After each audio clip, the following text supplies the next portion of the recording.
Standing Finance Committee.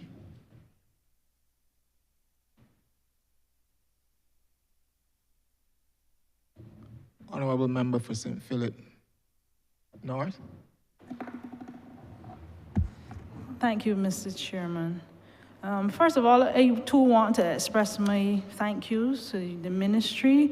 You have been basically a pillar in the community with respect to many things like home help, child care, and so on. My thoughts, though, I will be quick on it, lead to the comment made with respect to what used to be Sterling's Children's Home. And I could only congratulate you on the efforts you're making towards housing the elderly, as well as nursery occupants, I think you said. I will be asking, if this will also encompass the younger groups beyond nursery age, in other words, what Sterling used to be before. I'm still worried about that age group, as I always express every year in the well, in terms of transition to normal society. I know at one point they were considering halfway housing for those individuals who have passed the age to be housed in that community, I guess beyond 18, I think it is. I heard about the One Family program, which had many initiatives, which impressed me really in terms of getting these individuals and families out to the community. Health education and the like, I guess budgeting and so on. What is on offer for these young people as they transition out of the children's homes? This is my first question. Thank you very much, Honourable Member. As I said, you would recall that the actual 3 facilities that were at Sterling, the 3 cottages, we used to call them, were facilities for persons who were transitioning. We used to call them transitional homes. They're still there. I'm told by the Director of Child Care Board as well that the new facility at Bullins will also have some transitional homes to allow people to, because after you leave child care, the truth is the Child Care Board is a good facility. In many ways, the Child Care Board provides children things that other children do not have. I mean, people may not be surprised to hear that. But you could leave the Child Care Board with not the preparation for the real world. And I think the idea behind the transitional housing was to allow people to transition from a care institution to the real world. And I think, so this leads me to 2 conclusions. The first is that we have to make living in a child care facility as close to real life as possible, so that the need to put people in a transitional home is less. That's the first thing. We need to make the experience in a child care facility a real life experience. Children got to do the chores like any other child. I strongly feel the time has come for us to take Child Care Board off of every single vehicle. It does not look good. Children do not feel good going to school with a vehicle that says Child Care Board. It's just a vehicle. So that children have a more regular experience when they interact with the agencies. And then the second thing I think we must do is to have a few, because the truth is, when you leave a child care facility, when people know you've been in child care, it's like any other institution. Barbadians attach a stigma sometimes, and it's really painful. So some people, their own family do not want them back. There's no place for them to go. And that's why we need the transitional facilities. And I'm told we're going to have a few more transitional facilities at Bullins, which is the new facility that we're building at Bullins, as we build out. But I take the point, and I do think that there probably could also be an additional few houses, because we're putting houses at Sterling. We could also make the space for some transitional housing at Sterling as well. So I take the point. I think the director might want to add something.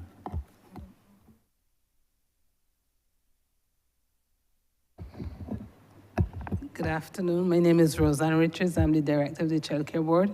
And to continue from where the minister left off, we are now in the process of constructing a new state-of-the-art residential facility at Bullins in Lower Holders Hill, St. James. And that facility would be done in partnership with the Barbados Children's Trust. And we are hoping to have, apart from the residences where the children between the ages of 12 and 18 would be accommodated, that on leaving that facility, we're going to have a few transitional homes within the same compound. As well as the transitional homes, we're also going to be able to have a section of the new facility where they'll be able to be exposed to things like haircutting and barbering and hairdressing.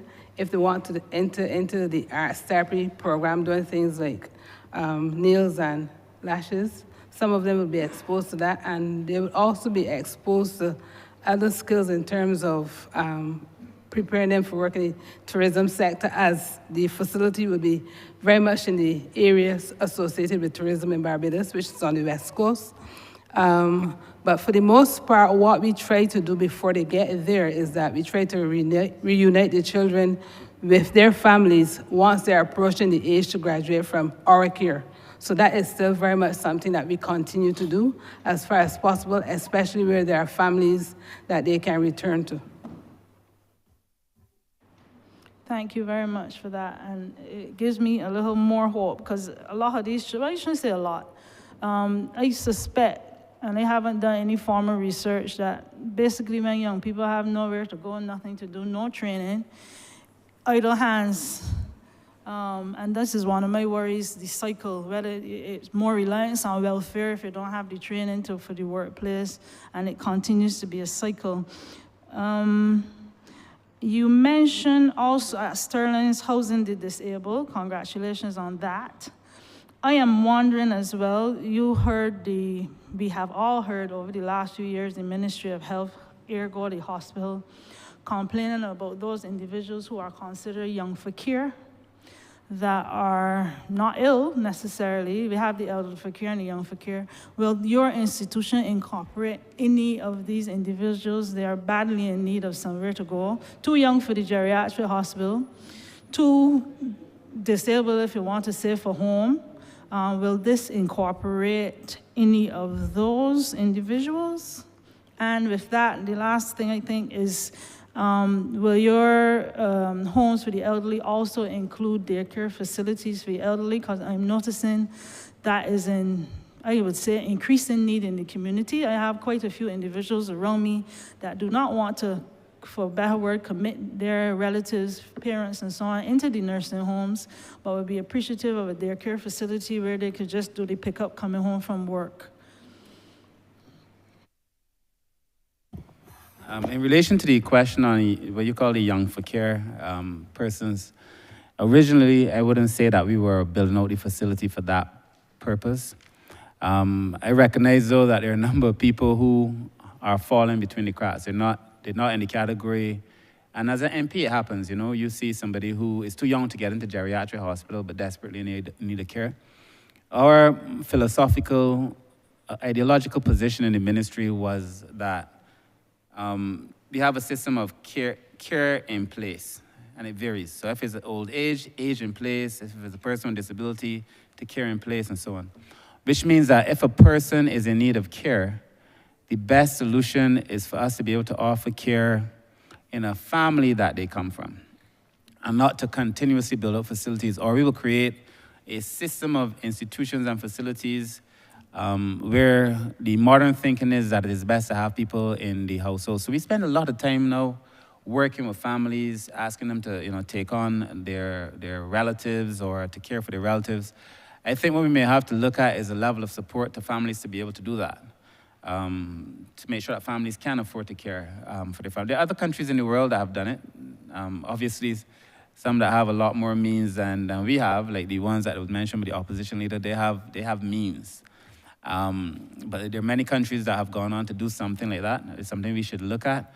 The other thing is that we do offer some care, though, to persons who are between that age. We offer at the facility, the Clyde Gollop shelter, but it's a shelter. Nobody really wants to be in a shelter, you understand? But we offer facilities for persons who are in the need of care and do not have a home. So we offer that facility there. Perhaps we could expand it, but I genuinely believe that the best approach to solving this problem is to care in place. And that means that we have to look at what are the reasons, the factors that are driving these persons who are not too old, and in some cases not too sick, some may be sick but not too sick, from being able to live in a space that they feel comfortable, and then to rectify at its source problem. I think the PS wanted to address the question in relation to Sterling. Jay Hubel, Chair Permanent Secretary. In response to the question in relation to Sterling, pertaining to the daycare facility, that is the plan that we have developed to renovate the existing structure, the existing building that formerly housed the Sterling Children's Home, and turn that into a daycare facility for the elderly, because we do recognize that that model is a model that will certainly assist those working persons who would need to provide care in a facility such as a daycare facility, and that is the plan that we have developed. We have sent that proposal to the minister. I do believe that the minister at some point will be taking that to cabinet. Just very quickly, Chair. Look, I am convinced that daycare is a critical part of our toolkit. Critical. I've had conversations with the cabinet and others about the need to build out daycare facilities. Even if you were to do one at Sterling, you could accommodate 60 persons easily. The truth is that if you're gonna age in place, it means that at the end of the day, if you have a person who has dementia, for example, they go to a daycare facility, the person goes to work, the child or the family goes to work, and in the evening they pick up their relative and they go home. If you do not have a facility where people can be cared for during the day, you have difficulty going to work. And it means that instead of caring for that person in place, invariably, it ends up with you having to put a relative that, if you offer the support, otherwise you could care for, it means you end up putting them in an institution, which runs contrary to modern thinking in relation to care. So I think daycare is going to be a big component of what we offer. I think we need to have a daycare facility, if I'm being honest, in the north, the south, the east, and the west, just to begin with, because it allows us to deal with the aging population. In Barbados now, 1 in 5 persons are over 25. It's over 25. And 1 in 4, I think, is over 20. That makes Barbados, in the narrative, in the language and literature, a country is considered to be super-aged if it reaches 21% of the population over 65. We are at 20%. Barbados is a very old country and society. We are almost a perfect textbook definition of super-aged, which means that the existing infrastructure won't do. It will not do. So we do need the residences that we're building. I want to commend the Prime Minister for the support that have been given to build out these residences. And I want to commend her as well for the support to be able to do some daycare. And we've had these conversations, not with ourselves, we've had these conversations with BARP, and we've had these conversations with Seroptimus. But I do take the point that daycare has to be an important component as well. Last comment, Mr. Chair. Yes, I hear what you said about the family dynamic with respect for the, I guess, young fakir.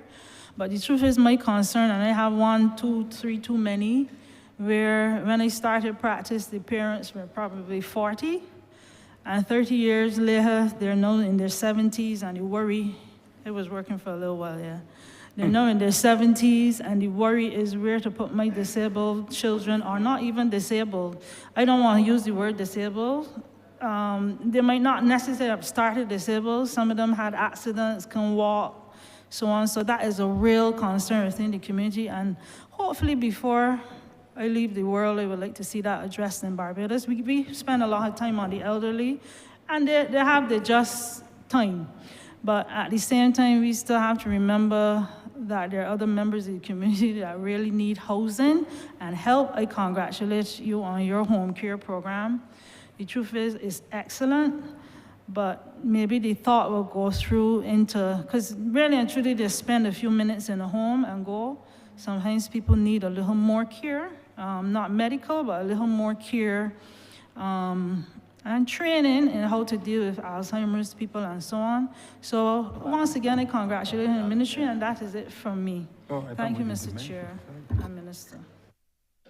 Right. So, Honourable Member, I agree. I think I misunderstood your question originally in relation to the young for care, because the facility at Sterling will accommodate persons with disabilities regardless of their age, as long as they're in need of care. So that doesn't have an age limit. That is for persons who need the assistance. The truth is we might need more than one, because there are quite a few persons. I read a story this week alone, I don't know if you all saw it, there was a story that was carried in the international press of a lady who had received a terminal diagnosis, and she went home and she killed her disabled child, who was an adult, and herself. And this is a real story. And the reason she did it is because she knew that as soon as she was gone, she did not trust anyone to care for her child, her son. So she ended up killing herself and the child. And this thing puts a real mental pressure on parents, you know? And I think we have to fill that gap and give people a comfort that when I'm gone, there's going to be some facility in place to be able to look after my child. And in many developed states in the world, it's still not that comfort. That's the truth. And Barbados has to do a little bit better. So I definitely take the point. I read that story, and it got me a little teary-eyed, because the truth is, it could be anybody. You could wake up tomorrow with a disability. I could sit here and, as we saw with Pastor Jake, what's his last name? The international American priest who was giving his sermon, and in the middle of it, he almost had a stroke or something, and everybody saw. So I'm just saying these things happen, and sometimes in plain sight. P.S., I think wanted to speak about the Dementia Center. Thank you, Minister. One fundamental issue that we face as a super-age society, and they say super-age, the question of a number of persons out there with dementia. And we consider that there is a need for a specialized, even though we are going to establish a daycare facility at Sterling, a part of that facility, a specialized section of that facility is going to be dedicated to persons with dementia. You know, I recall I had a relative that looked after an elderly relative with dementia for close to 2 decades, and it was not an easy task. These persons need to have some degree of respite, and in that regard, we'll be having some very consultations with the Alzheimer's Association with a view to ensuring that when that facility is established, we do it in the right ways to bring some degree of ease to those persons who are looking after their elderly relatives who have dementia. Thank you.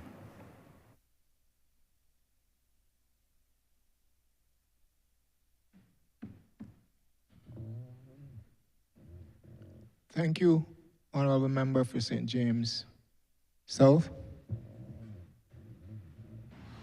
Thank you very much, Chair. I will be brief. I want to continue on the road that we were on in terms of looking at a super-aged population.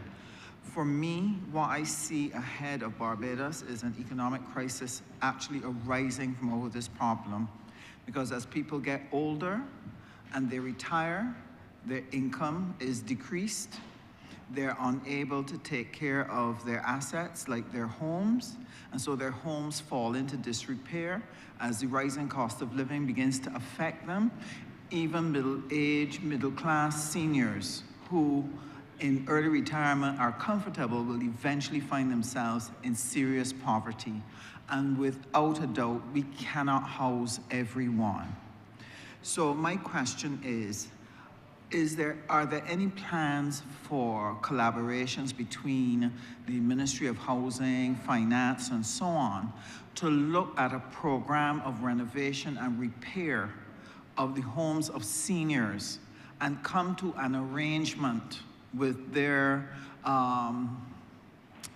offspring to allow for them to gradually pay back the government for doing that renovation, or where that elderly person passes on, that house could be rented or leased so that the monies to government can be returned and then the family inherit it.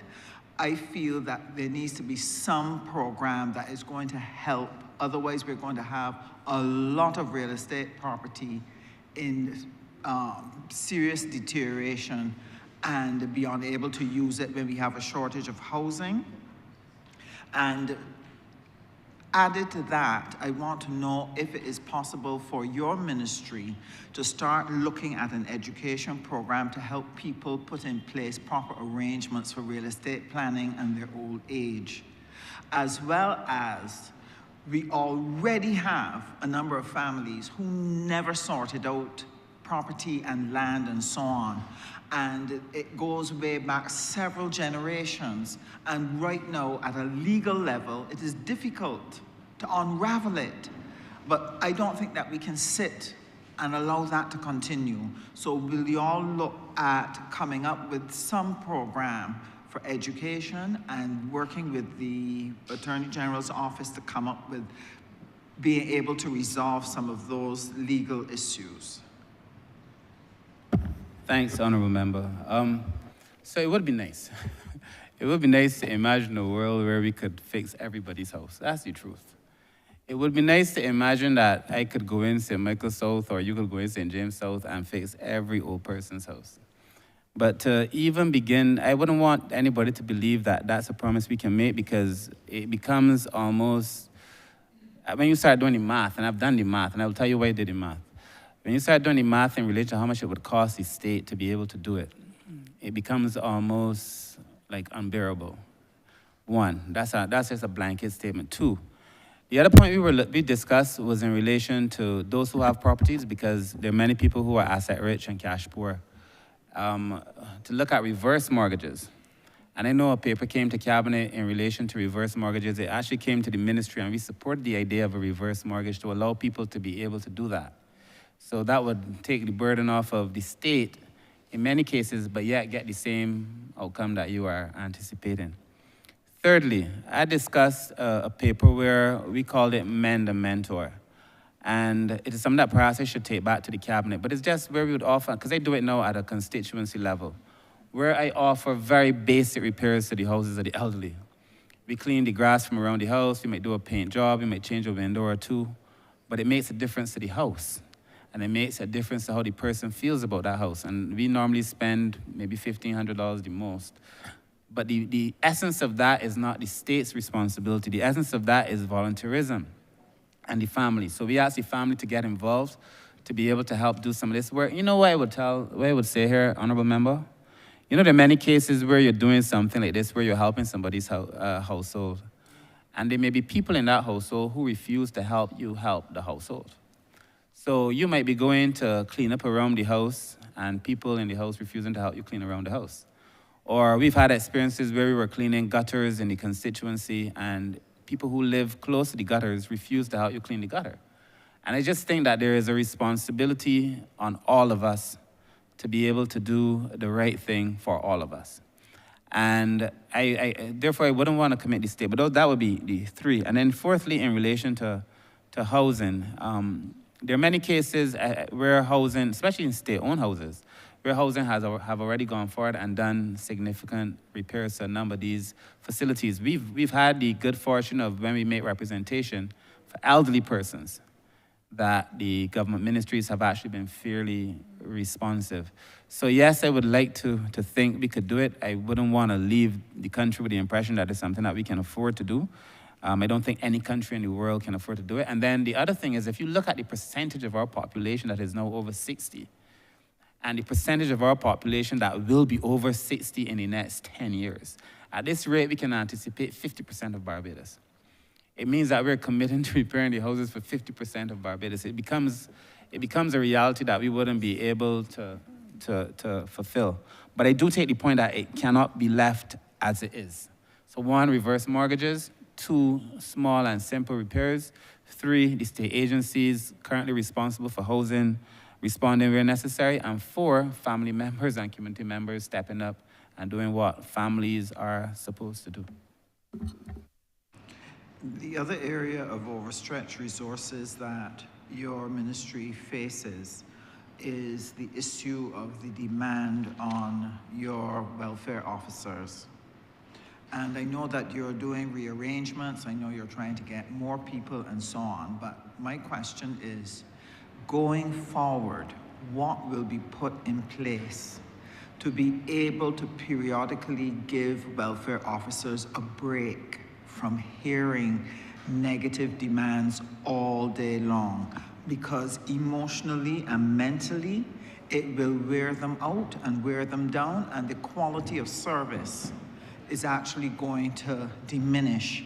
So we don't want to get back to that again. So what are the plans for counseling or group therapies or sabbaticals or rotations, what is going to be put in place to help take care of those emotional needs to ensure that our welfare officers are in a good place to be able to truly help with a sympathetic and empathetic heart the needs of the Barbadian population.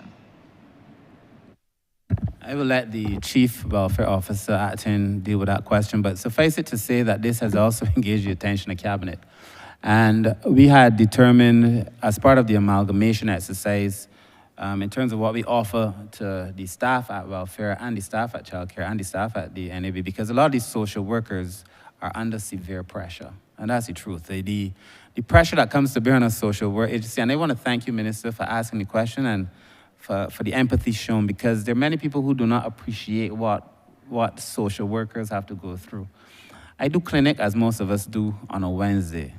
At the end of clinic, 1 day a week, sometimes at the end of the day, when you think about all the things that you cannot possibly respond to, it burdens your spirit, it burdens your soul, it affects your relationships. Welfare officers have to do that for years, childcare officers, NAB officers, and NDU officers. So we looked at putting in place, I know in some of the ministry, in the welfare, for example, they had already brought in somebody to offer some counseling to them so that they could deal with it. But I know when we brought it to Cabinet, the position was that perhaps we can, as part of our negotiation into the entry into the social empowerment agency, perhaps like we do for teachers, we can give social workers who would have worked consistently for 5 years or so, a few weeks off without any kind of discriminatory action toward them. Perhaps allow, as I've told PS before, flex days. Without even a harsh policy, somebody's put in the hours, just giving them some extra time and that kind of thing. I think a lot of this is going to come down to leadership and making sure that if we honor the workers, we treat them as if we honor them, and in the actual negotiations, perhaps we can put in place what the Prime Minister and I had discussed at the level of Cabinet, which is that if persons have worked for a long time, that perhaps we can give them to a few weeks off, but with the support. The other thing before the Director speaks, I would say is that welfare officers, and I'm saying welfare because you said welfare, but the social workers in the ministry are people too. And there are many cases where, like anybody else, there are days where if you got 2 or 3 children, you got to hustle home to your children. People have a bad day. Some days, like anybody else, I'm sure all of us in here have days where we have no money too. And you're broke and you got to sit before somebody and those things. So I think it begins by understanding that all of our workers are more than workers. They're human beings and that they need to be treated as human beings. And I really appreciate the question, because I think there's a view in the ministry, particularly that the political class, over time, not this government, the political class over time, and I'm saying so because I've been in the social services sector for over 20 years, that they do not appreciate persons who work in this space. When I was appointed Minister of Social Care, the amount of people messaging me to offer commiserations was funny. They said, "What did you do to the Prime Minister? Why did the Prime Minister demote you? Why did this happen?" Because people see it that way, like a low-level job. And then they engage a lot of persons almost as if it's a low-level job. So I really appreciate the question, because I do not think Barbadians fully appreciate the amount of work that these social workers do. I do not think they fully appreciate the amount of work that the welfare officers specifically do. And when the Director speaks, I hope she tells you the amount of cases to officers in some instances and other issues that they have to deal with. So I'll pass over to the Director, to the Chief. Sorry. Good afternoon. My name is Kim Bobwaith. I am the Acting Chief Welfare Officer. And indeed, I am happy that this question has been brought up, because for a long time we have been looking at how do we address the issue of the numbers to the welfare clients to the officers, as well as the impact it's had on the team at the welfare department. We've been experiencing tremendous burnout, and in some cases, because we do understand the needs of the client, it's still, you're taking it home every single day and you're dealing with your own families as it relates to what has been happening to you. In most cases, my officers work even at night. So in order to facilitate the numbers, they're found working long hours.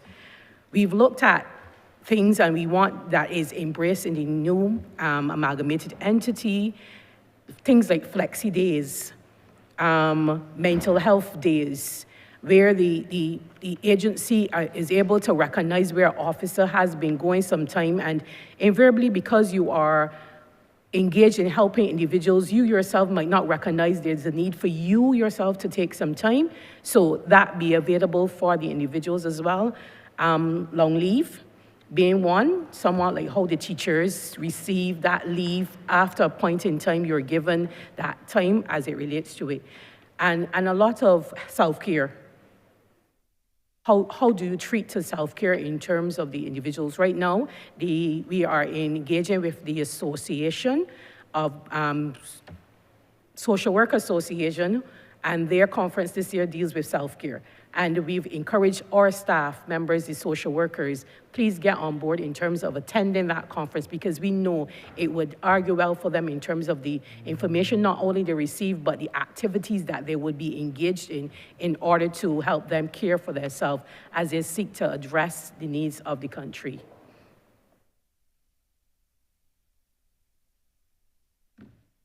Yes, just briefly as well.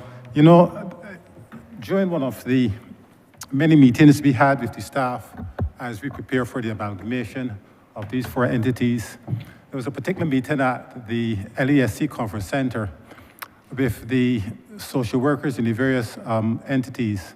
And at the end of that meeting, a social worker got up and asked myself a question. It really had me thinking.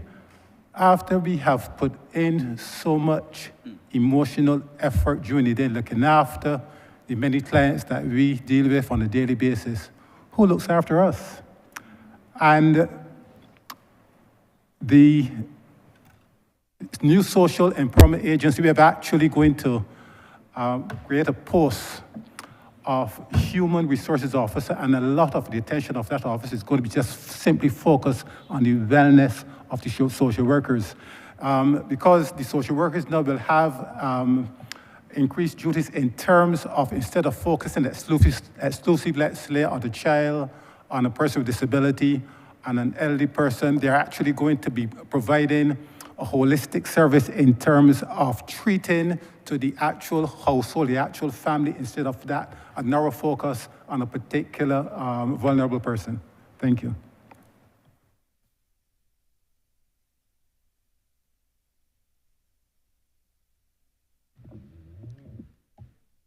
Honourable Member for St. James North.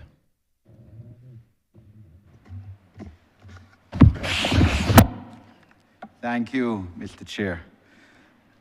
I wish to first start out by congratulating the Honourable Minister and his team for all the work that they have done over the last year in terms of improving the lives of the most vulnerable persons in this country. Notice one of the strategic goals of the ministry is to eradicate intergenerational poverty in the short to medium term, and in the long term to eliminate poverty on the whole. This is, of course, one of the issues that plague our country coming out of what colonial times, intergenerational poverty, and the more we can reduce that, the more we can reduce the amount of persons and the percentage of persons living below the poverty line in this country, the better. Of course, Mr. Chairman, a significant percentage of those who live below the poverty line are in fact persons with disabilities, and of course, as this Parliament knows full well, and as this country knows, this ministry has been the conduit through which, within the last 4 months, Parliament has implemented a national policy on disabilities, and just last month, Parliament has passed a Rights of Persons with Disabilities Act, two acts by this Parliament, which I have certainly described as transformative and among the pieces of legislation and policy with parliamentary approval, which rank among the most transformative ever passed in this parliament. And wish to ask the Honourable Minister, because as he referred to in last year's budget and budgetary and financial statements delivered by the Honourable Prime Minister and Minister of Finance in the middle of March, the Parliament of Barbados agreed to approve the expansion of categories of persons with disabilities who receive benefits from the National Insurance Scheme. Previously, it was only those who were blind or who were deaf without speech. And this Parliament expanded from the 1st of October those benefits to include persons who suffer from autism, multiple sclerosis, cerebral palsy, and Down syndrome. And asking the minister if he would support, and I know the Honourable Member of Parliament for Christchurch East Central did, and I take this opportunity to commend him and place this on the records of Parliament. But both him and clearly the Honourable Prime Minister, who is the substantive Minister of Finance. This is the first time, to my knowledge, that all members of Parliament, including backbenchers like myself and those members in the Senate, have been invited to submit recommendations for the budgetary proposals for this year's budget. That is novel, and that is something which ought to be done. And certainly I have, in my submissions to the Honourable Minister of State, Ministry of Finance, proposed that Parliament expand these benefits which were expanded last year and which the Honourable Minister has stated 653 additional persons are now beneficiaries to NIS benefits. And I propose that that be expanded to include children who are blind, in other words, those under 18 who are blind, those under 18 who are deaf, and those over 18, in other words, adults who have speech. And certainly that as a start, but also to expand the category to those who are mobility challenged as well. And my first question to the minister is, and also to remove the prohibition which has been there, I believe, from the time the National Insurance Act came into effect in 1967, 1968, that if you are a person with a disability and you are working for $30 a week or more, you cannot access benefits from national insurance, or you can't access invalidity or disability allowance. That $30 per week has never been adjusted in the almost, certainly over 50 years. It has been enforced, despite, of course, rates of inflation increasing tremendously. And I wish to ask the minister, Honourable Minister, if he and his ministry support the proposals to expand the category of persons who are now getting this benefits from the national insurance, and also to increase the amount of money a person with a disability who may have found a piece of employment or a bit of self-employment, because we can be looking to encourage persons with disabilities to become employed in a situation where 90% of them are not employed or self-employed, but yet you're saying that once they're making over $30 a week, which can't go anywhere whatsoever in terms of their subsistence, that they are not entitled to a subsidiary benefit from the National Insurance Scheme. Thank you, Mr. Chairman. Thank you, Honourable Member. First of all, thank you as well for supporting what was done in the Ministry in relation to persons with disabilities, but I also have to thank you as you spearheaded the vast majority of it, and I want to publicly commend you for your work in relation to improving the lives of persons with disabilities in Barbados. There are very few people who would have done as much for persons with disabilities as you have, and as Minister, I really want to thank you for what you would have done.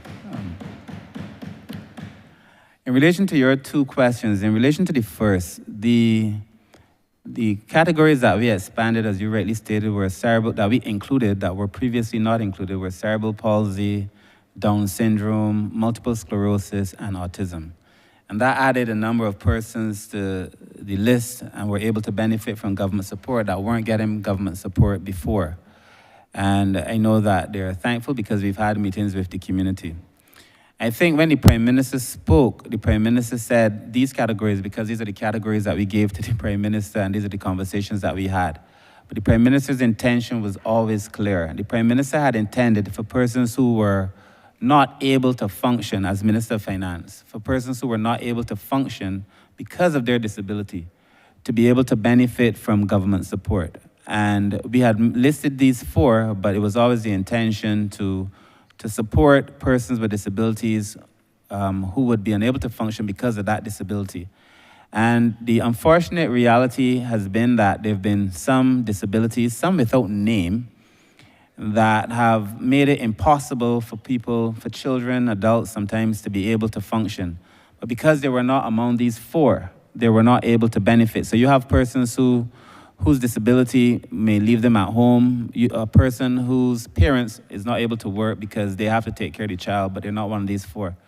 So the correction has to be made, and I know that we would have spoken to the Minister in the Ministry of Finance, so he is aware that this has to be corrected, as well as the Minister of Labour, who has responsibility for the NAS. So I anticipate that this is going to be corrected very soon, and that the intention of the government, and specifically the intention of the Prime Minister when she supported the proposal, was for us to be able to give support to all persons who are unable to function because of their disability. So I hope that answers the first question.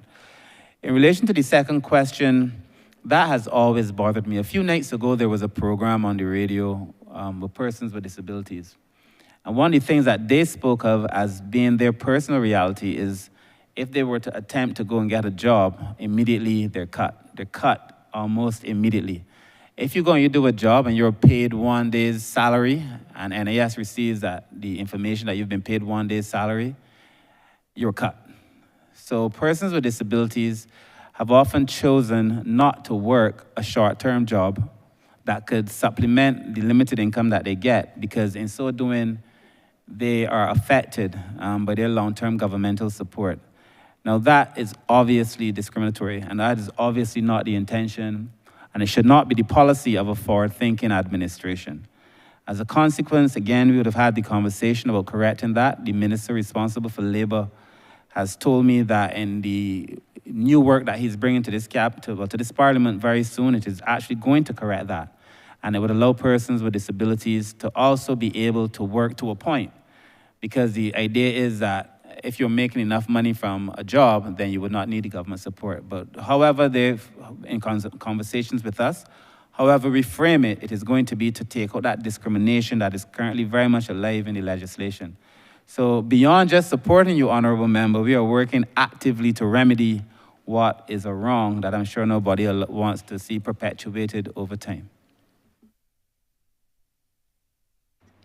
Thank you, Honourable Minister. My first supplementary, Mr. Chairman, relates to education of persons with disabilities. And I note that the Honourable Minister of Education will also be intervening in this debate under this head and would have the opportunity to speak in terms of within that context as well. But of course, the national policy and the Rights of Persons with Disabilities Bill speak towards improvement in education for persons with disabilities. People who, it has been accepted, have been discriminated against for too long a period in terms of our educational system, which boast about having quote-unquote free education for over 60 years, but yet, as we know, Honourable Minister, firsthand from town hall meetings, certainly at the latest, that too many children with disabilities, their parents have to pay for their education. That's the practical effect. And the reality, in some cases, moving their children 9 times during the space of a school career, educational career. Giving you the opportunity, Honourable Minister, to speak towards now the implementation of improved education for persons with disabilities within the context of the national policy and the legislation.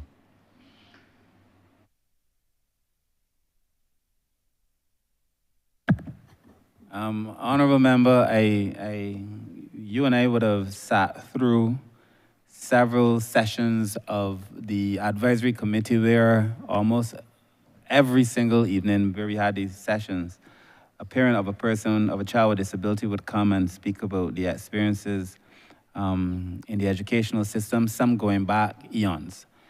Persons themselves with disabilities have also spoken about their experiences. We would have heard Janelle Oldell tell her story as part of the activities for the month of the disabled, and Senator Andwele also, and I think this year the Most Honourable Carrie-Ann, I feel, will tell her story in relation to her life experience and so on.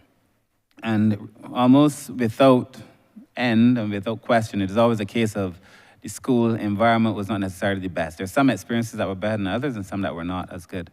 But we would have had several meetings with the Ministry of Education, and I am comfortable that based on the conversations we've had with the ministry and the direction that I've seen the ministry go, as well as in their own writings beyond what we've written, I am satisfied that the Ministry of Education is moving at a quick pace in the right direction to rectify this. I suspect that if the Minister of Education were here, she would be able to tell you of the number of programs, because she's told me, the number of programs that are now being implemented to incorporate persons with disabilities in an inclusive fashion in the school environment. There are also going to be circumstances where persons with disabilities cannot be totally included, if we're being honest. And I know provisions are also being made to accommodate those as well. So I believe that children who have disabilities or the parents of children with disabilities can rest comforted in the fact that the Ministry of Education under the leadership of the member for St. Philip West is doing a remarkable job to rectify what really has been a circumstance that has discriminated against persons with disabilities for decades. In the ministry, additionally, we've also looked at some additional assistive devices. We were shown a pair of glasses. I've been telling my colleagues about it. A pair of glasses that if you are blind and you put on the glasses or you carry the glasses would say to you, if we were in this room, it could say to me, on my left, there are 3 persons sitting to your left. There are 4 persons to your right. And you say, what are the persons wearing? And I ask the PS who was in the room. The glasses would tell you what the persons are wearing. We put in our estimates some monies to be able to begin having those kind of assistive devices so that persons with disabilities could have a better opportunity while at school. So, I mean, I really do feel comfortable with the direction that the country is going in relation to persons with disabilities. So it would be remiss of me not to thank at this moment the Minister of Education really for all the amazing transformation that is happening in that space to assist persons with disabilities.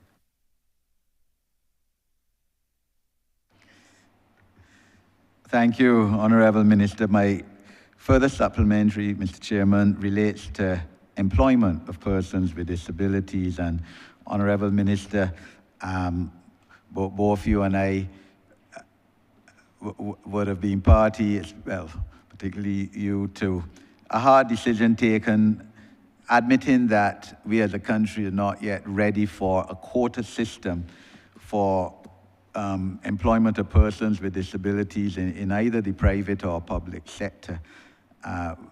We recognize that we're not at that stage yet, but surely we need to encourage government departments and the leaders of business and commerce in this country to employ more persons with disabilities. What plans or strategies does your ministry have going forward into this financial year in its estimates to war that so that we can reduce the numbers and percentage of persons with disabilities who are qualified and who merit the position, sir, and who are, in my opinion, more deserving than a lot of people who may not have disabilities in terms of being able to work.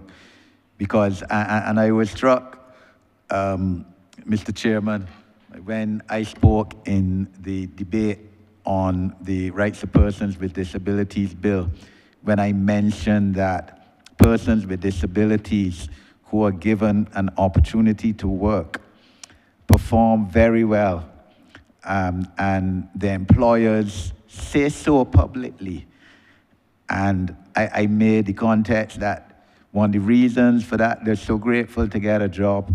They're not on the phone, on Facebook, during the day working hours, or gossiping about who had who last night, or who planned to harm who tonight.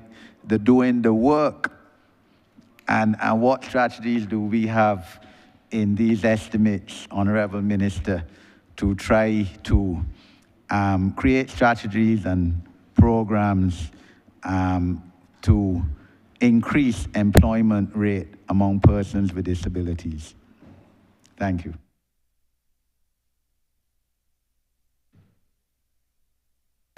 Thank you, Honourable Member. So you spoke of the quota system. Now, the quota system we had imagined, and in the first draft of the legislation, there was a quota system.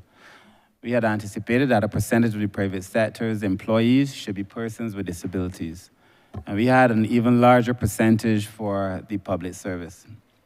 And I think we deleted that particular clause very late in the process. And I mean, I must tell you, Honourable Member, that I labored on that for a long time because I really felt that there should have been a quota system originally. But the quota system doesn't always work. And there are countries with quotas where the quotas are never met. We met with the Chinese when they were here, the persons representing persons with disabilities from China, and they told us that they have a quota system, but that the quota system is never met. We had a consultant, a Canadian consultant who works, but they were consulting to the Barbados Council for the Disabled, but we had a conversation, and they were very much against quotas as well. And then the community of persons with disabilities in Barbados was also split about whether there should be quotas or not. What really influenced me in the end was that ultimately, I think we have to prepare people for work. And it would be difficult to insist that a private sector person or a government employer employs the persons with disabilities just because. And there were other things that we needed to fix. And that is why I was saying I'm really happy with what the Ministry of Education is doing, because we have to give people who have disabilities the same quality education so that they have the same chance as somebody else. And currently the system is that if you go for a job, let's say the job is asking for 5 CSCs, and a person would say to you, well, anybody with 5 CSCs can get this job, so I'm not discriminating against persons with disabilities, because if they had 5 CSCs, they would get the job. But that's perpetuating a discrimination, because the likelihood of a person with disabilities in our education system, as has been the case for generations, is that that person is very unlikely to have those CSCs. So you say the system is based on merit, but the merit that is built into the system is a discriminatory merit. So we have to make sure that we offer people a level of training. We have to make sure that they have the qualifications so that we could then say, look, these persons have the skills you want, and make sure that they can argue for the job in that case. We also have to train up a lot more persons, and we've been busy doing that. I think the acting director of the National Disabilities Unit, I think the director, permit me to say, Mr. John Hollingsworth, who is unwell, I would want to use this opportunity really to wish him the best wishes and the ministry's best regards, because he's done a lot of fantastic work, and the only reason he's not here is because he is unwell. But when we were having our conversations in relation to persons with disabilities, we spoke about the need for training. And we started a lot of that training. And we need to continue some of the training that we would have done. The last 2 points is, I think, in relation to being able to get people to hire persons with disabilities, we have to do a lot more PR. We have to do a lot more public relations. We have to do a lot more public education around the benefits, because there's this view that you have to make all these changes. And we've hired so many people with disabilities in the ministry, and we didn't really have to make any changes. The hardest change for people to make is the discrimination that exists in their minds. So Barbadians need to realize that people with disabilities have competencies and skills and should not be judged on one single thing. And in any event, the biggest disability really is the disability we carry when we practice this discrimination. And then the last thing in relation to the quota system that I would want to say is that I was torn, because I really felt that we needed to find a way to insist on getting people employed. But I took the points from the private sector that perhaps we needed to do some work first and engage in conversations. So you're not going to see necessarily a cost in here for those engagements, but we plan to work with the private sector toward voluntary compliance, so that a person would agree voluntarily to hire persons with disabilities. I would like to agree, when we have these conversations, that 3 or 4 are hired and it's done voluntarily.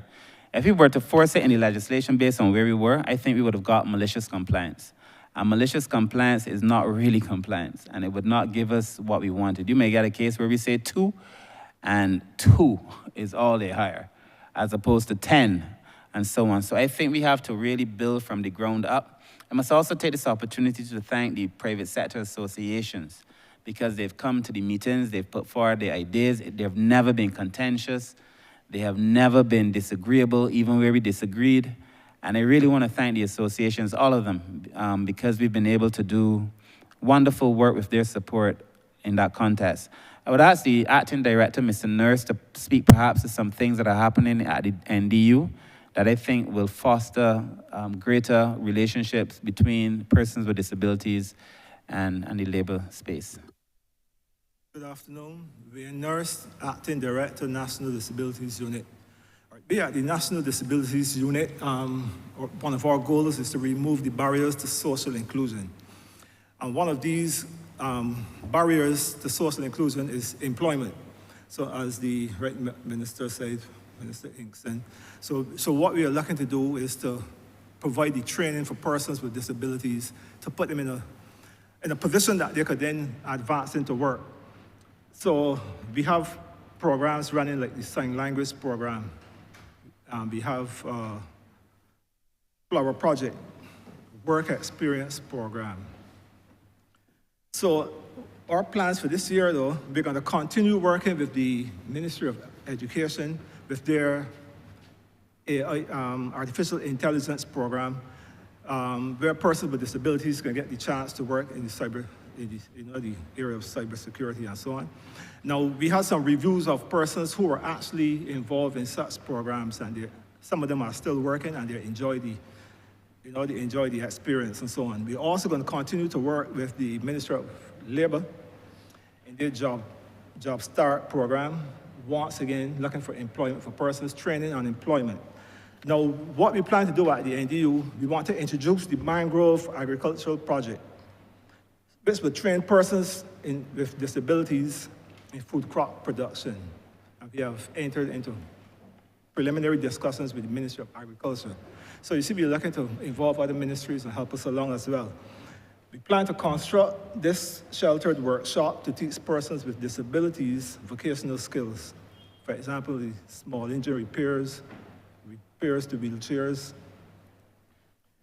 And so we have some plans for persons with disabilities to see how we can get them into employment, because we know that if we want them to improve, we got to make the create the opportunities for them to improve. Thank you, Honourable Minister and Acting Director of the National Disabilities Unit. Mr. Chairman, my final supplementary relates to the trust fund which will be established under the Rights of Persons with Disabilities Act. And this is an extremely innovative idea and shows the vision of the Honourable Minister and his ministry and the committee too, sir, because I never take all the praise for it. The committee of which I chaired was an extremely competent committee. The Honourable Minister has called names of two persons who were on that committee, Mr. Neil Odell, Senator Andre Boyce, and the others who were on it, all either of whom had disabilities, the other half either parents or, in my case, sibling of a person with disability. And obviously, the Council for the Disabled and people like Rosanna Truder. But you know, this trust fund, which is to be established, which would be able to accept funding from philanthropists and donors and other such persons, and also where mainstream ministry can put in funds and for the benefit of persons with disabilities, the improvement of their lives. And just wondering, Honourable Minister, how you contemplate this fund working, and if, again, within the programs that you have within your estimates, where they can probably tie in with this trust fund when it is finally established. Thank you too, Mr. Chairman.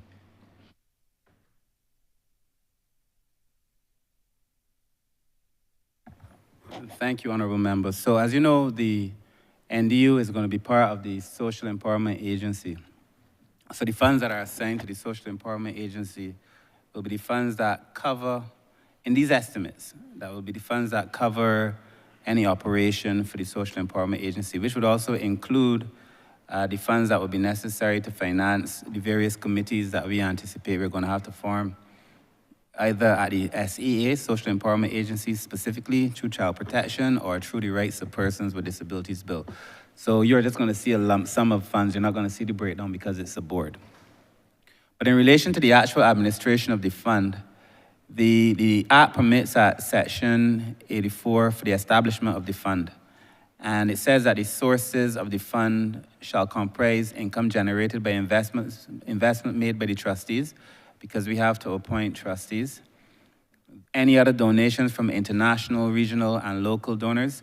And we have found in this particular space that there are many people who are willing to give financial support to the ministry, people who are willing to give, provided that they are sure that the monies that they give are going to the cause that they are putting their money to. What they don't want is for us to put the monies into a big black hole, as many people think the government's funds are, when everything goes to the consolidated fund. But in a board, we could actually manage the funds in a separate account, so that those funds will be separate. So for anybody who's interested in giving donations to that fund, once the Social Empowerment Agency bill is passed, then we will come back and we will establish these committees and so on. It also speaks to funds being contributed to capital expenses of projects undertaken by the government. There can be also funds in exceptional circumstances can be used to the payment of restitution to a person who has suffered a loss as a result of the conduct of a person with disability who is unfit to stand trial. So we're also anticipating that we would use these funds to help out persons with disabilities who find themselves in trouble. At the end of the day, the funds really have that overarching clause that allow us to apply the funds almost for anything that is in relation to improving the lives of persons with disabilities. I look forward to the various proposals that I anticipate will come for financial support, but I also look forward more so to us being able to put forward packages. You know, the public service is really good at a lot of things, but the public service is not very good at doing proposals to attract financing. And the public service is not good at doing proposals to attract financing because the public service traditionally has never really been in the business of doing proposals to attract financing. The public service operates in a way that they have a proposal or they have a project and they submit it to the government for financing. And with these new arrangements, you're going to see, I think, a whole set of creative approaches to being able to attract finances, being able to apply those finances to projects that are worthy of financing, and then for us to be able to assess the impact of those projects as well. I think the benefit of having different people finance a project is that you have different people who are invested, different people who have skin in the game. And it allows you to monitor those projects with a little bit more closeness. So again, I look forward to it, Minister. I do not know all of the various manifestations of support that will come, but I look forward to it. And I believe that in keeping with the bill, the persons who will be part of this board and part of the trustees will be persons with disabilities who I anticipate will be best able to pursue things in their own interests. Thank you. Thank you, Mr. Chairman. And in thanking the Honourable Minister and his team for the work they've done and their responses, I wish to place on record for these estimates the names of the other members of the committee who, you know, and thank them for their service to this country. The Honourable Carrie-Ann Eiffel, FB, Granville Carter, BSS, Sonia Rollins, Larry Smith, attorney at law, Silk, and Joyanne Haig, and also the director of the NDU, substantive director, John Hollingsworth, who the minister mentioned in one of his responses, the other members of the, or were the other members of the committee. Thank you, sir. Thank you. Thank you, Honourable Member. Honourable Member for Christchurch, West Central. Thank you, Mr. Chairman. I want to, commend the minister and ditto everything that was said before with reference to the work that you are doing and the good work you're doing in your ministry. I said when I took on the baton from you in the blue economy, I had the Usain Bolt moment. In this ministry, I can say you probably had the cast of cement, the long distance moment, because we have really ran and you stayed the course. I want to go and date ourselves and our eyes 0427, this program that is dealing with welfare. I represent your constituency and I recognize that you have an increase of about $7 million or so in that vote from last financial year. And as I traverse my constituency, the Omphalos of Christchurch, of course, I often get complaints from persons who are what you call welfare clients. And I don't know if you could call it a perennial concern, but there's a ever-present concern amongst persons living in Gull Hill, Silver Hill, Vauxhall, you name it. And their complaint to me as their MP is that there is something called a stasis period in welfare, when persons are being reviewed. And during this review period, unfortunately, and I know, Minister, that you are working assiduously to put a system in place, but during this review period, unfortunately, persons are put off the list. I call it a stasis period where I don't know what support mechanisms are put when they're being reviewed, but the often complaint is that they are put off the list until this review happens, and then sometimes it may take 3, 4 weeks, sometimes months, before they are put back on this welfare list. I want to know how you are dealing with this obvious quagmire, and if there are any other systems that you put in place during what I call the inactive period when persons are not given this welfare care. If there are other systems, and how you're looking to address this long term, because as I said, this is a constant problem, at least for me as MP. Thank you, Honourable Member. I will let the Chief Welfare Officer answer that question, but first I would want to take this opportunity to wish you a very happy birthday today. And, and to thank you for spending it. Thank you for spending it with me. But the Chief Welfare Officer, please address the concern by the Honourable Member. Yes, indeed, at the Welfare Department and future the Social Empowerment Agency, we definitely will be looking at how we can better provide for the individuals who inadvertently were cut off by this as it relates to the system. We're looking at better processes in terms of to be able to address that need that we recognize where we would have been defaulted. I'm happy that there's a solution in the not too distant horizon. My second question is, and I'm going to sub-program 8304, which is the HIV component. There's also the National Wellbeing and HIV Commission under sub-program 0440. And over the last couple of weeks, Minister, I would have heard you lament the fact that we are having some issues as it relates to not only sexual transmitted infections, but the fact that Barbadians, based on their maladaptive patterns of behaviors, social and otherwise, could be giving your ministry some concerns, because the fight at HIV and STDs is not only one of health, and the health ministry, we understand that there must be an unsiloed approach. And the social services ministry, like yourself, must be at the fulcrum of this solution. That being said, Minister, I want to know if there is indeed a problem, a change, a rise, or there's a change, or there's a cause for concern. And secondly, what is your ministry with the new scope, change of name and everything, National Wellbeing and HIV Commission? What is your response to any concerns that you may have? I would ask the Director of the Wellbeing and HIV Commission to address that, the Acting Director. Good afternoon, Chair.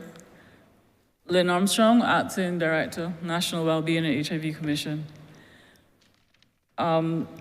With respect to the Minister's concerns and what he would have said publicly, you have asked about the change in terms of numbers, which falls under the purview of the Ministry of Health and Wellness. However, we in the Wellbeing and HIV Commission, we have sought to expand our mandate beyond just HIV to include well-being. We have two major interventions, one called Manaware, which targets men, where we share our information, we update. While men are waiting for haircuts, we have HIV educational games, we do condom distribution, and we seek to, we acknowledge that the education is always going to be needed there. The well-being for us is something new, something that we are fleshing out, is multidimensional, but we realized that we needed to get past the strict HIV and STI program, so we are now looking to engage the social, emotional, mental, spiritual, physical, and economical aspects of our clients. But I cannot speak to the specific statistics. You will get that information, I'm sure, when the Ministry of Health and Wellness is in the well. We know what areas we are responsible for. So my department will continue to take care of the social needs of all persons living with HIV, which include housing. We deal with housing issues. We deal with supplementing the social support needs. Sometimes our clients are welfare clients, and or they may be collecting a bag of provisions from the HIV food bank, which can only last now a week. We try to supplement where we can, but we deal with the wider social aspects of HIV and the other multi-sectoral areas that the Ministry of Health and Wellness, their specific responsibility is care, treatment, and as I said, I can't speak to the numbers, but I'm sure that well, Minister would have spoken, and that is on public record, but we know that the STIs, the rise in STIs, sexually transmitted infections, is indeed on the increase. But I leave that for those powers that be to speak to that. Thank you. My final question, I mean, I don't know how you will be able to face, albeit that is my specialty, those in the toilet of their years in my constituency, the elderly, unless I ask a question in the defense of the elderly, and they're dear to my heart as well.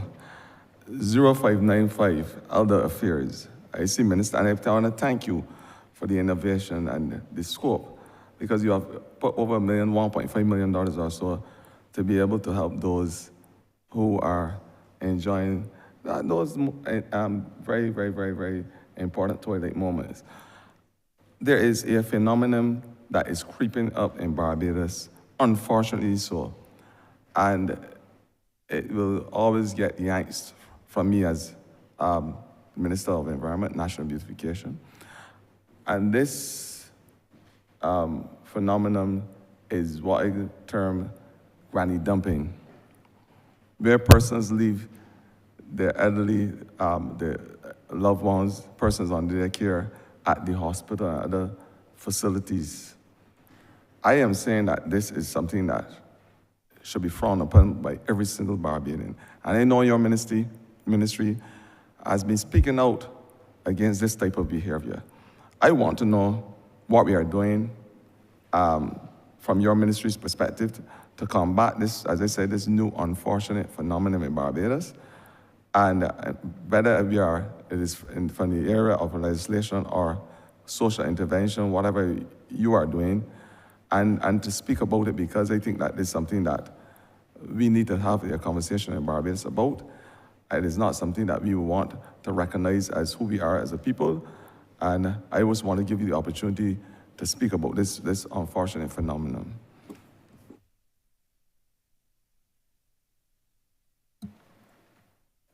Honourable Member, I believe, well, just on the estimates, firstly, we have two sets of elder estimates. You would notice that in the first, where we speak of elder affairs under family, that used to previously be in the estimates as family and elder affairs. And we just separated the two. So it's not necessarily a new head. We just accounted for it as a separate head so that to make it easier for us to separate what we're doing for the elderly and so on. And then we also have in the estimates, I think it's 430, which is NAB related. But your question specifically is about persons who drop off the elderly at the hospital and so on. That is just perhaps one of the worst manifestations of elderly abuse, but there are many other manifestations. I've also been very conscious to try to be balanced in this conversation. I know people expect that because I'm minister, I'm going to be like really brutal on persons who do it, but I've also had conversations with persons who've done it and who believe that it is, in their view, the best way to ensure care for people that they love, in that they do not have the capacity to handle their elderly relative. When they go to the hospital, they do not have the capacity at home, the facilities to receive them. So between not having the capacity to finance or to care or to feed them, some people have made that choice. Do I support that choice? Definitely not. But I understand that that's the way some people have done it. And then other people have done it because people want to do the easy thing, drop off their elderly relative and go where they have to go. I've had conversations with a constituent an elderly constituent who told me that the person who's supposed to care for her, a family member, would push her in the corner and lock the wheelchair and just leave her there for the entire day. If a fire broke out in that house, she couldn't possibly move. And when we tried to have the conversation with the elderly person changed their story because they were so scared. So I understand the psychological impact, and I understand it as what it is, elder abuse. And I know the Ministry of Health has also spoken out about it, the increase in the numbers of persons.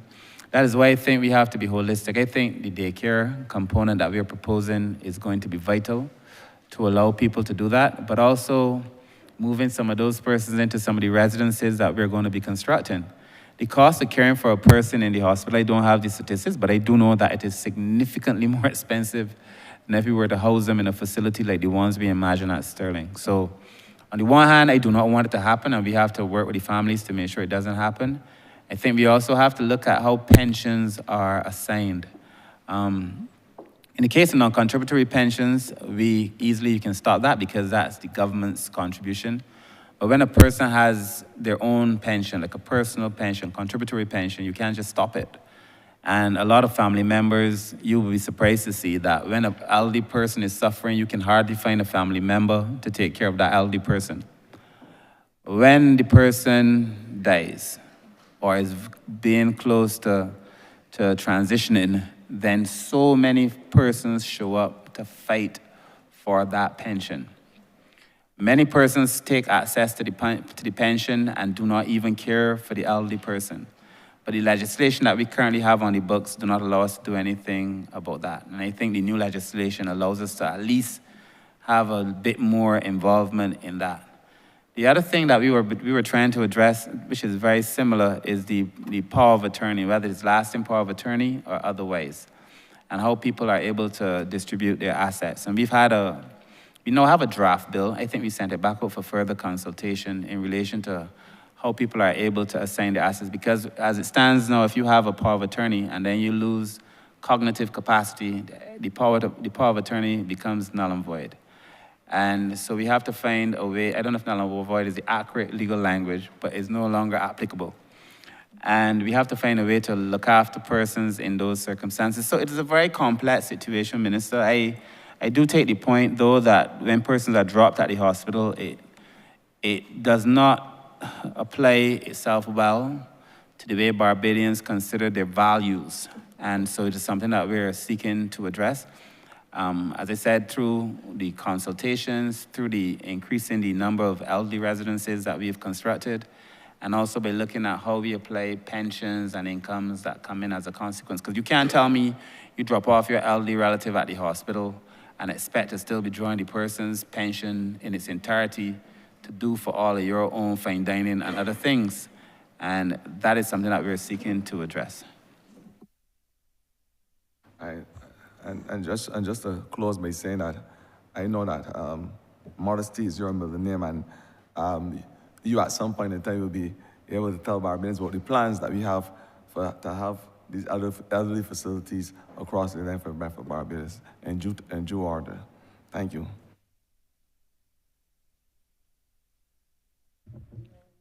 Thank you, Honourable Leader of the Opposition. Thank you, sir. Minister, very short question. Are you, as Minister, happy with the amounts allocated for the Welfare Department?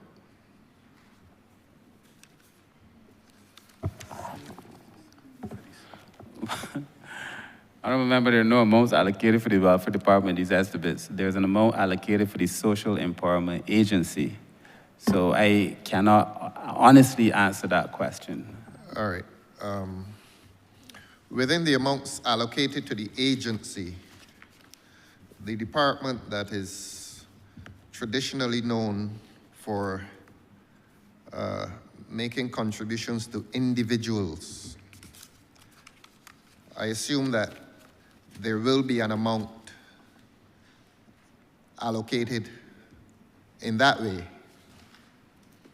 And I would want to assume that you and your ministry would have an idea as to the amounts that you would be required to pay to these persons who are in need of help.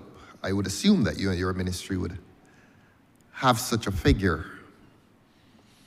And if you don't, well, that is rather unfortunate. But if you do, my question stands as to whether you are happy as minister with those amounts that will be available to you and to your ministry to contribute to individuals. Thank you very much. I suspect, Honourable Member, the grants to individuals at 314 under the Social Empowerment Agency of $33 million is the figure that I think we're addressing. Yes, that's correct. At 314, that's Okay. correct. So that my question is, are you happy with that figure? Are you satisfied that that figure is sufficient to allow you to carry out the work of the ministry in meeting the needs of those several persons who will require that assistance? So in a nutshell, Honourable Member, I would say I am satisfied. And I would have to say I'm satisfied considering that the proposal came from the ministry in the first place. Yes. So yes, I would have to say I'm satisfied. But let me answer your question, because I understand where you're going with the question, and let me try to Yes, answer of the course. question respectfully and in its entirety. Yes. So that traditionally the ministry has been given, in terms of grants to individuals, and if the Chief Welfare Officer were to speak, the number of things that we do to persons or for persons as grants. The monies over time have fluctuated, but these last two accounts, we would have done the most contributions toward persons that has ever been done in terms of grants to individuals. The entirety of the package of the ministry, and it is something that I believe very sincerely, Honourable Member, the Yes. entirety of the package that we offer is beyond the financial contribution. The reason I don't really worry about the 33 million here is because there has never been a time where I have asked for additional resources in a supplementary and have not received it. So that even if I were to run out of money by the end of the financial year, then I am satisfied that the Prime Minister that I know and the Minister in the Ministry of Finance that I know and the Cabinet that I sit in would allow me to get additional monies if I needed them. The 33 million that you also see here is actually, the last few years it was around $28 million, $29 million. We normally go for a supplementary of about $2-3 million. The $33 million that we have here would be the sum of the monies that we have asked for and an average increase based on the supplementary that we've had to ask for over time. So that this money that you have in the estimates is actually more than we normally would have asked for, but we based it around what we normally ask for plus the supplementary. So the supplementary amount that you will see, actually when we came into office, the 2017 budget for the Ministry of Social Care was about 79 in total. The total budget, not the welfare budget, the total budget was $79 million. This budget for this administration, for this ministry, is $118 million. This is by far the greatest amount of monies that have been assigned the last 2 years for these kind of services. So yes, Honourable Member, I am satisfied. But as I said to you this morning, Honourable Member, I believe that we have to do more than just offer social assistance in places where we are offering support, so that the measure of the performance of the ministry or the measure of the benefits that an individual receives from this ministry must be seen beyond dollars and cents. So that the $33 million, while it is significant and it's in keeping with what we think is effective and enough, I think we offer counseling now in ways we haven't done so. We've been offering support with housing through the Ministry of Housing in ways that we haven't done previously. We've been doing a lot more training in this agency, there's a transformative element where training becomes a part of what we offer. So, I mean, I have no worries whatsoever in relation to the $33 million that is being offered here, Honourable Member. All right, thank you very much. Thank you. Now, one would obviously think that an increase over last year would be logical when one considers the element of inflation. But let me get to another question.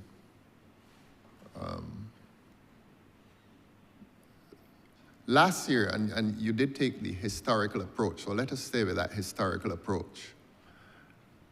Last year, it was disclosed in this chamber that a lump sum payment was made to an organization, and that is now a matter of historical record and fact that this payment was made to this organization. It was something of a pity that the name had to emerge, and I will try not to mention the name, except to mention the organization which houses the homeless, and to ask you whether this year that contribution will be repeated, and whether this year that the expenditure of those amounts will be audited.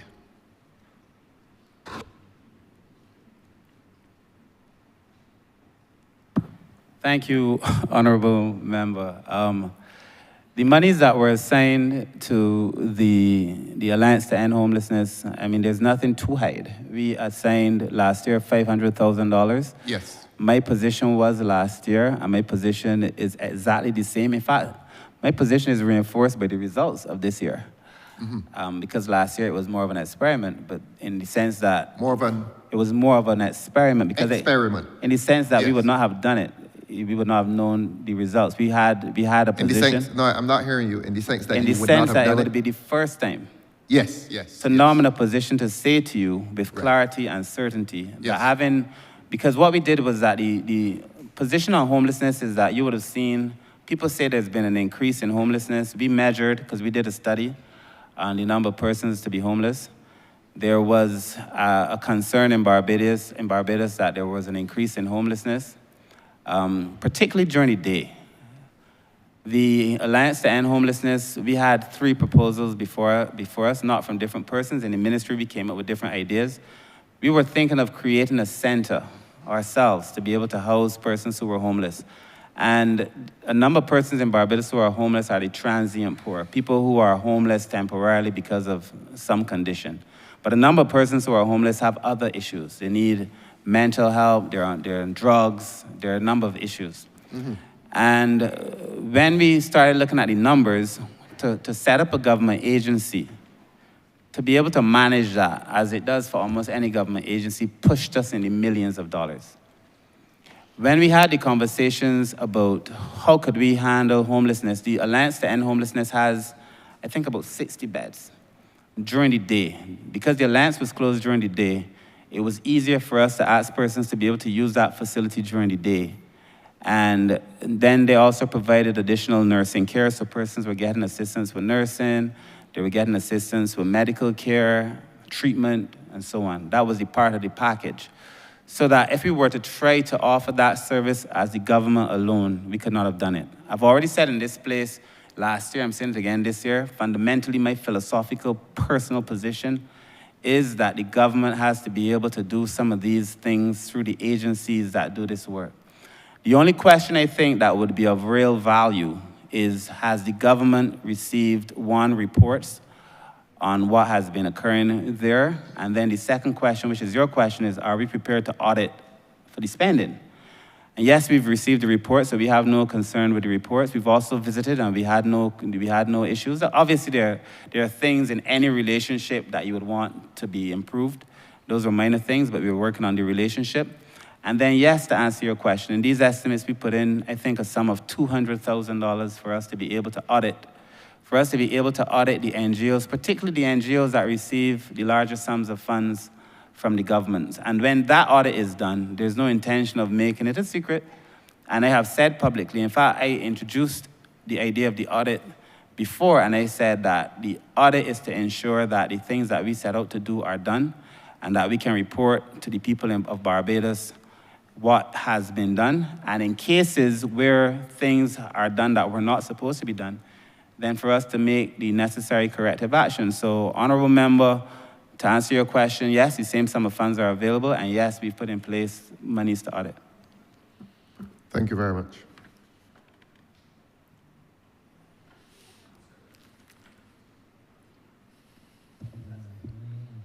Honourable Member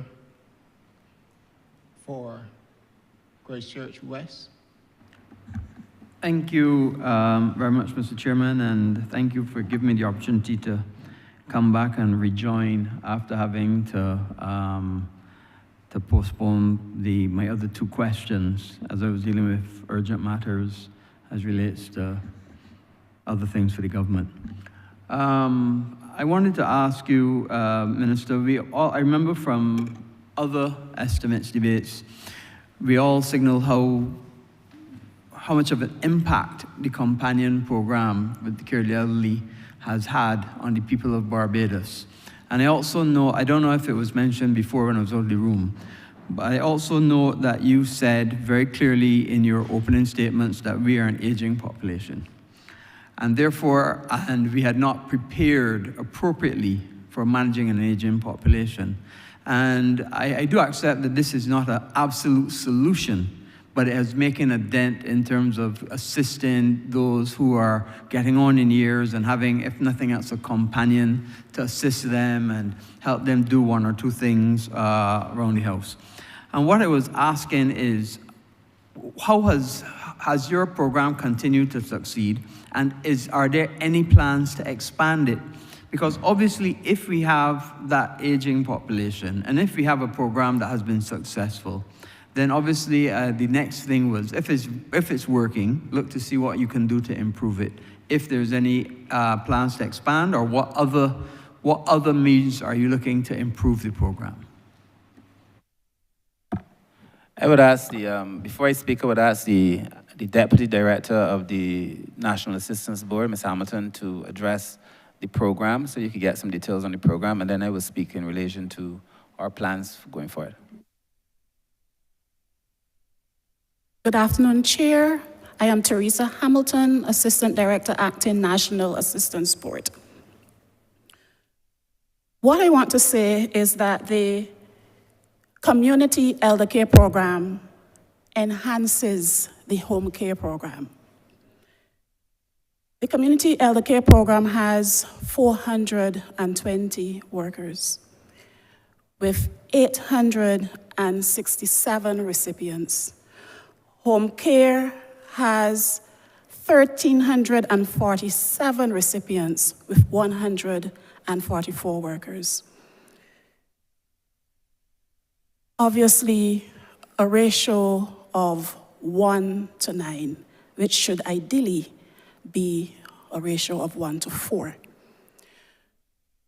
So after the home care worker goes in and assists with the bathing, cooking, washing as necessary, then the community elder care worker would go in and do interactive activities with the elderly.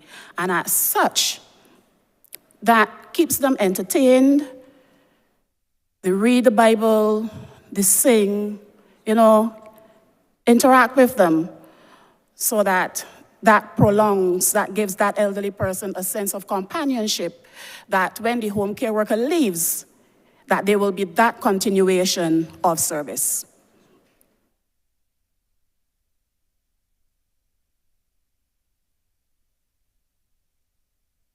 Thank you. So, Honourable Member, the elder care program is one that is obviously very near and dear to our hearts. We would have seen, all of us who are on the ground, the difference that this has made. Recently, I was at Sky Mall. I just stopped to get something. And an elderly gentleman stopped me to thank me for the elder care program. I had to tell him it wasn't my program. I didn't design it or anything. I just happened to be the minister at the time. But he thanked me for the program and what a difference it has made to have somebody just come over and spend some time with him. The population of Barbados is aging, and I do not know that I could say this enough. I do not think Barbadians are preparing for what is to come. I do not think Barbadians are preparing for the aging phenomena that is occurring in Barbados. The vast majority of Barbados will be over 50 very soon. And when you combine the fact that our population is aging on the one hand, and we're not getting any children on the other hand, it means, therefore, that the population of people who are coming up to support that older population is shrinking. In the literature, it's called the dependency ratio. What is happening now is that you're going to have a dependency ratio that becomes problematic because you have a very small, and that the ratio is really defined as the working population that supports the non-working population. So you're going to have a very small working population to support an expanding non-working population.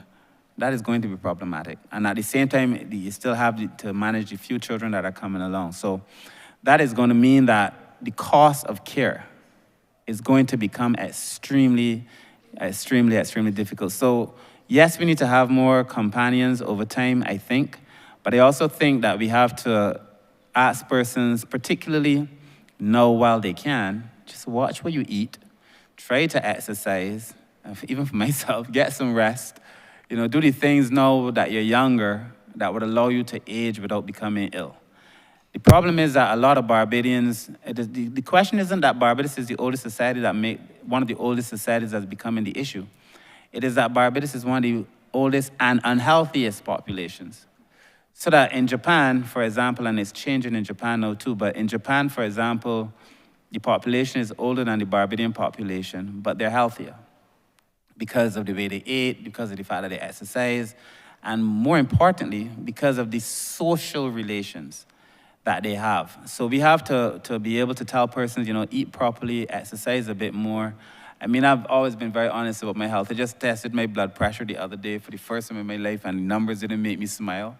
So I know that I also have to check myself. And I think all the persons in this room, all 30 of us who are MPs, must do these tests, go and check your health, make sure that, because you're not good to anybody if you're sick or dead. So go and do the necessary tests, and I'm asking all Barbadians to do the tests.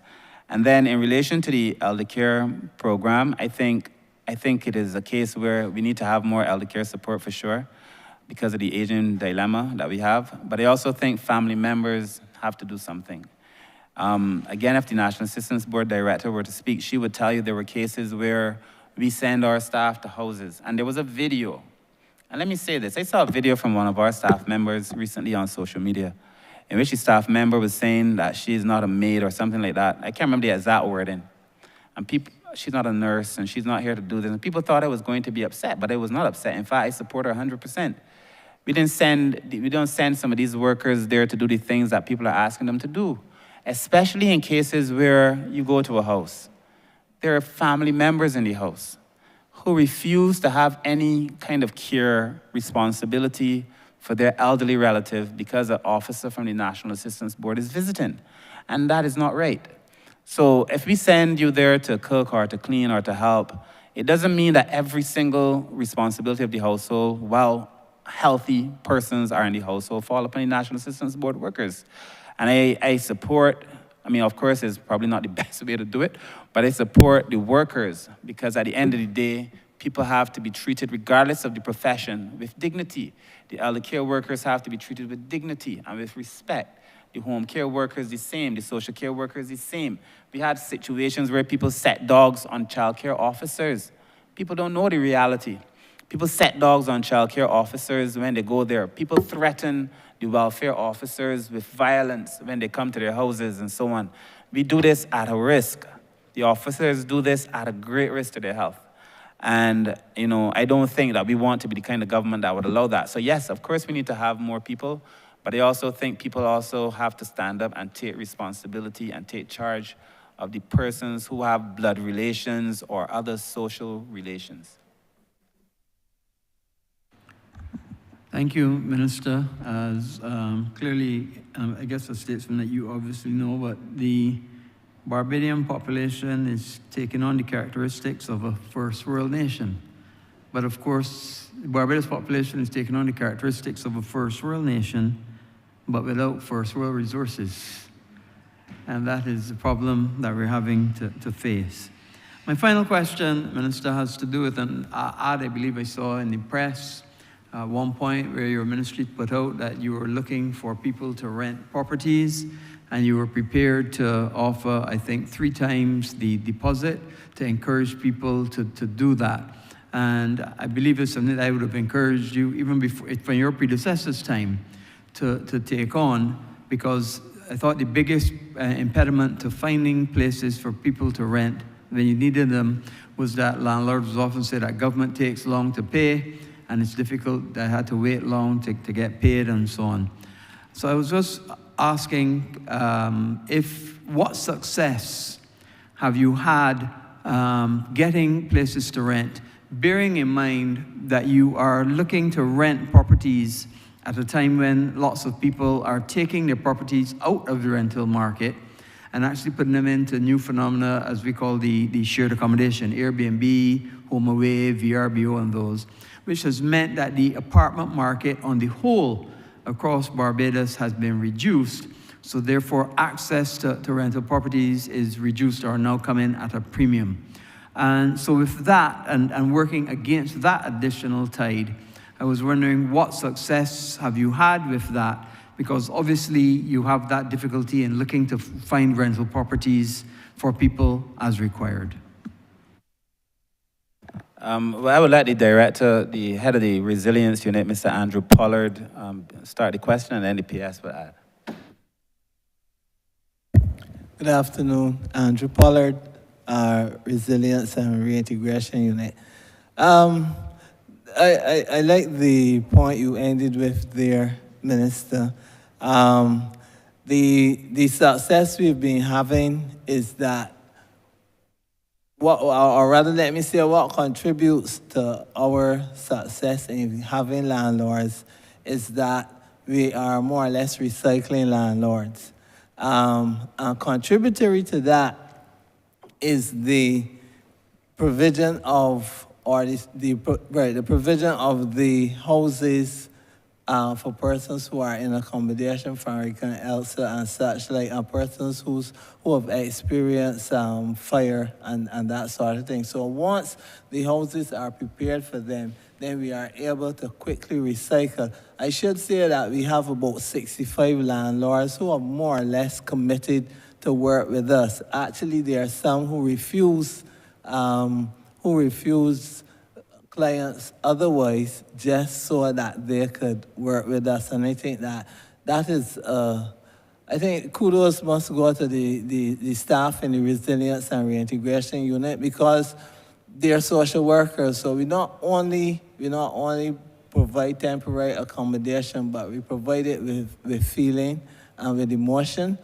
And both not only to the persons we are placing in accommodation, but also to the landlords. So sometimes you will have landlords bringing fruits or something like that, just as not a bribe by any means, but just by way of acknowledging the kindness and the sort of attitude with which they are treated.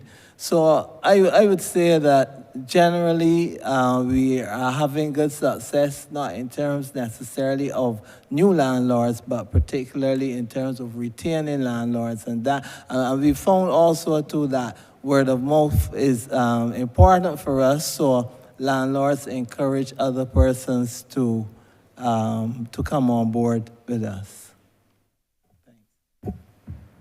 Thank you, Mr. Pollard. Minister, one of the biggest concerns that the landlords have expressed to us is the fact that they consider that government takes long to pay.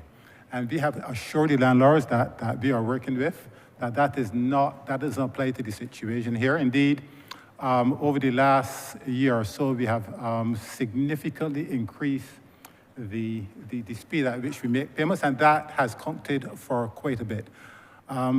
I wish to compliment Mr. Pollard and his unit, the Reintegration and Resilience Unit, because we try as best as we can to ensure that we have a very close relationship with landlords. We give them the opportunity to consult us, because there's this perception in some quarters that if we put these persons who have had or are faced with emergency situations in terms of fires and so on, that somehow when these tenants get into these units, that they will destroy those units. That is not the case at all.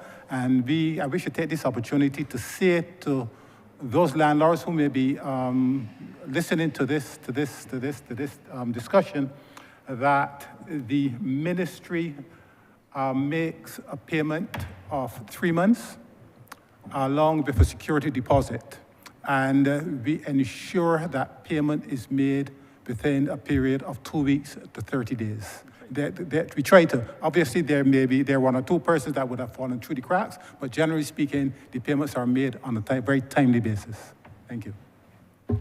Thank you very much. I think that has gone a long way, but you didn't answer the question of how many have increased since you started that, or you may not have that measure. So how many, since you started that new program, how many more landlords have come on board that otherwise had not, if you have that number? No, unfortunately, I don't have that number with me. Okay. Yeah. I think we don't have the number here, but we need more. Oh, of course. I want to say to anybody who has a property to rent, that the government is committed to paying the rent 3 months up front. We're committed to paying on time. We would like people to come forward and to offer us rentals. There have been some cases, if we're being honest, where some of the clients have not treated the people's property properly, and that has upset some of the landlords, and we're working with our clients to offer counseling and so on.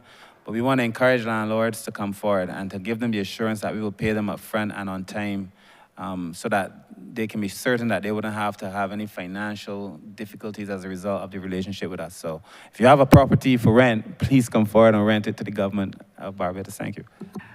Well, I can't say any better myself. Thank you. Mr. Chairman, I yield back. Honourable Leader of Government Business.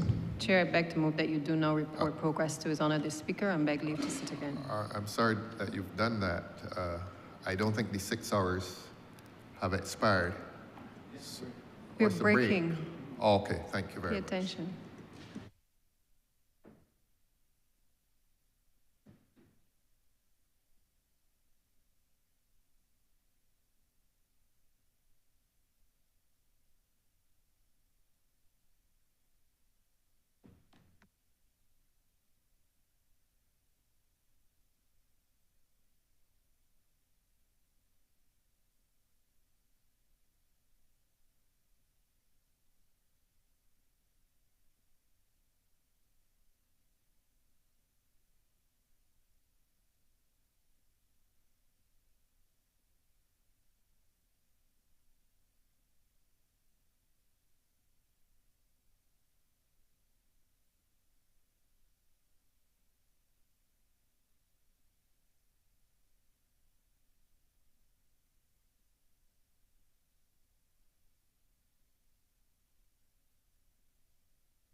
Say no.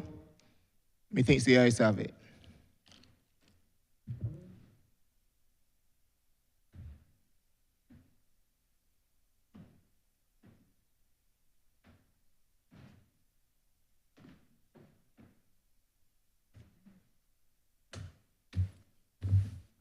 Chairman has reported progress and requests leave to sit again. Honourable Leader of Government Business. Thank you, Mr. Speaker. I beg to move the suspension of the House until 10 minutes past 5. The question is that this honourable chairman be suspended until 10 after 5 p.m. All those honourable members in favour, please say aye. Those against, please say no. We think the ayes have it. This honourable chairman stands suspended until 5:10 p.m.